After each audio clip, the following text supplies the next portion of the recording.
Donc pour partir le chauffe-eau, deux méthodes. Donc au niveau du cadran blanc ici, on voit une espèce de foudre électrique. Donc ça ici, c'est quand on va être branché au courant dans un camping. Sinon, on a ici avec une flamme qui peut être utilisée en tout temps.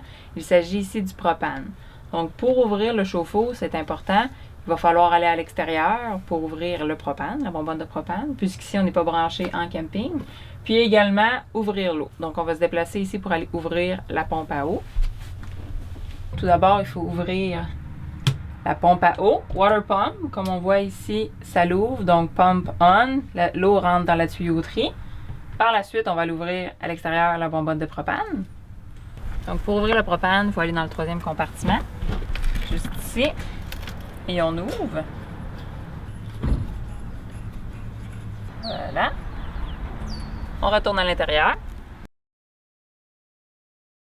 Quand on va rentrer à l'intérieur, quand on va allumer avec le propane, le chauffe-eau, dans la partie ici, qui va devenir chaude, c'est ici qu'il va y avoir une flamme qui va se créer, puis que l'eau par défaut va chauffer. Il faut attendre un certain délai pour permettre au réservoir vraiment de se réchauffer puis d'avoir de l'eau chaude. Il faut faire attention parce que l'eau vient vraiment très très chaude. Donc on va rentrer à l'intérieur, on va le partir, puis ça va vous démontrer ici que la flamme, elle va bel et bien s'allumer. Une fois que vous avez ouvert la bonbonne de propane à l'extérieur et bien sûr ouvert la pompe à eau pour avoir de l'eau dans la tuyauterie, tout ce qu'il vous reste à faire, c'est d'enclencher ici la flamme pour le propane. Et on va entendre, la flamme vient de se faire, donc ça commence à chauffer.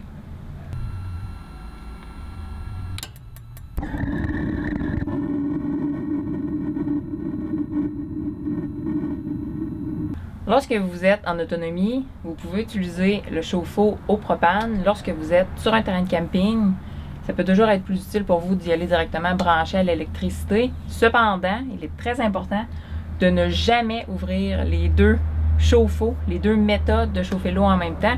Je l'ai lu à plusieurs places également, ça peut faire vraiment des bris majeurs. Donc très important, si on est en terrain de camping, on y va à l'électricité.